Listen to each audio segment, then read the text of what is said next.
Lock Technology Incorporated is marketing a tool to remove these high-security rotating ring lug nuts.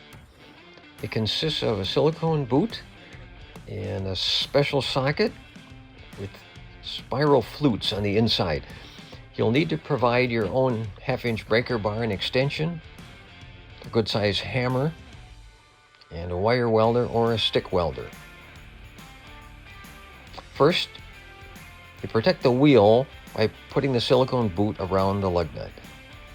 Next, you take the socket and at this point, use it to help ground the welder safely onto one of the other lug nuts.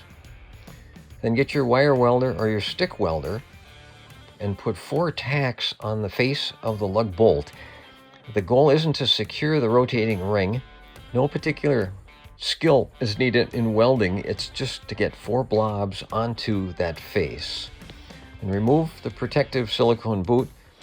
Now get your socket and with your hammer get those spiral flutes to engage onto the lug bolt by hammering it firmly in place. Get your half-inch breaker bar and extension and carefully loosen and remove the lug bolt.